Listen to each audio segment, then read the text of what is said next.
Christians are being massacred in southern Syria. In the previous video, we talked about the situation with the Druze population who are under attack by jihadist Muslims. In this video, we're going to talk about what's happening with the Christians in the area, and then we're going to get into what's happening with some of the neighboring countries and what to look for going forward. But first, you may have heard that a ceasefire was brokered. According to reports coming out yesterday, special U.S. envoy to the region, Tom Barak, brokered a deal that was backed by Turkey and Jordan that followed negotiations between Prime Minister Benjamin Netanyahu of Israel and Syrian interim president Ahmed al-Shara. That's that former ISIS al-Qaeda guy who is the current president of Syria. And the report states that Barak urged the Druze, Bedouin, Sunni, and Orthodox Christian groups to disarm and build a unified Syria. So officially there's a ceasefire. All reports coming out since this announcement of a ceasefire have shown that there is no ceasefire. In fact, there are many jihadist Muslims from all over the region who are now streaming into Syria, who have stated their intentions that they're going to go down to the south of Syria to attack and annihilate the Druze and Christian populations. Now, the situation with the Christians is as follows. There are churches coming under attack. A pastor, Khaled Mezer, leader of the Good Shepherd Evangelical Church in Suweda, was murdered following this invasion of these jihadist Muslims. His entire family, his siblings, and all their children and his parents were all murdered. Now, Mezer was running this evangelical church. All the years he was there, he was never harassed by the Druze community, but it was after these jihadist Muslims who entered Suweda a few days ago, they murdered the pastor and 20 members of his family. There's also Greek Orthodox Christians in the area. The Greek Orthodox archdiocese of Bosra, Haran, Jabal al-Arab, and the Golan, that's that whole area of southeastern Syria, has issued a desperate call for international intervention to stop what it describes as a war of annihilation targeting the Druze and Christian communities in Suweda. In a statement released early Sunday, that's today, the archdiocese condemned the brutal killings of civilians by Islamist forces and urged the global community to act swiftly to halt the bloodshed. The archdiocese statement reads as follows: "Glory to God in all things. I direct this message to the entire world and call upon them to urgently intervene to stop the terrorist massacres in Suweda. I direct this humanitarian plea to those of sound mind who love peace. The ongoing war in Suweda is a war of annihilation, killing both young and old. Therefore, I raise my voice loudly to the international community and to the United Nations to help us. I hope this cry reaches the whole world." So this is a statement that came out today from the Greek Orthodox Archdiocese in the area, calling on the world to stop the massacre. Again, there is no ceasefire. They are still under threat. They are still under attack. Now, according to the Syrian Observatory for Human Rights, this is an NGO that tracks all the human rights crises going on in Syria. The violence, which began last Sunday, has claimed over 900 lives. And 312 of those lives that have been counted are government security personnel. In other words, members of the Syrian army. Now, why would over 300 members of the Syrian army have been killed in the clashes? Well, that's because they're the ones doing the killing. They're the ones doing the fighting.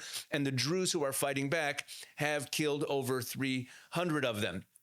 Reports also detailed regime forces committing atrocities, including killing women and children, looting homes, and humiliating Druze clerics. Additionally, Orthodox Christian families reported targeted attacks on their neighborhoods, burning of their churches, with several community leaders calling for protection of their religious sites. So the Christian community in southern Syria, one of the oldest Christian communities in the world, is now at risk of annihilation by their own statement. Now, it's been widely reported that Israel has come to the aid of the Druze and come to the aid of the minorities in this region. But the truth is that on the map, Suweda is much closer to Jordan than it is to Israel. Have a look at this clip from Israeli cable news channel 11. בואי נסתכל על המפה השנייה, נראה איפה סווידה.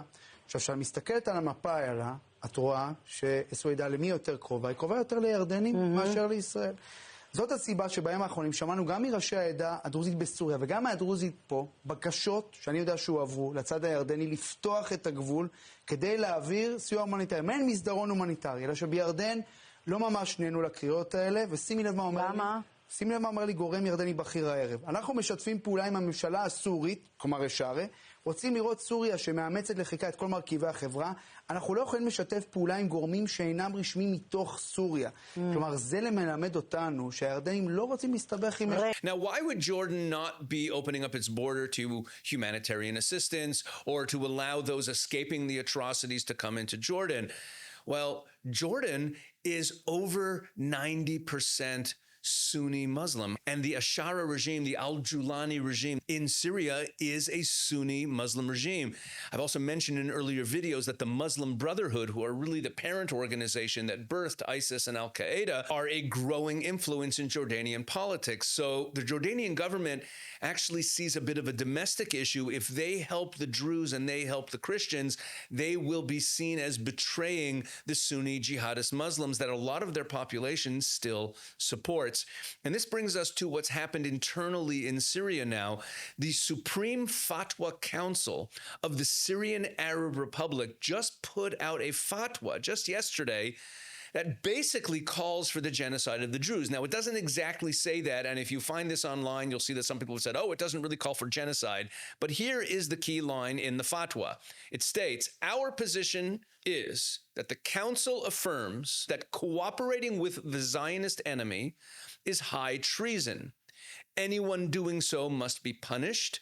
Their blood is permissible to shed, property legal to seize, and women taken captive. In other words, it is permissible, according to this fatwa, to take women captive and to murder anyone, to kill anyone who is cooperating with the Israeli government. And as I talked about in the previous video, and as has been widely reported, the Israelis have been working with the Druze. They've been providing humanitarian aid to them. They've been providing military assistance to them. They've actually been attacking the forces attacking them to protect the Druze population. So this fatwa is directed at the Druze who have been cooperating with the Israelis and basically saying that according to Islamic law, according to this fatwa, you can kill all the Druze and take all of their women captive. And we talked about this in a couple videos ago about fatwas permitting rape of captives taken in war. So you see where this is going. Now, speaking of cooperation with the Israelis,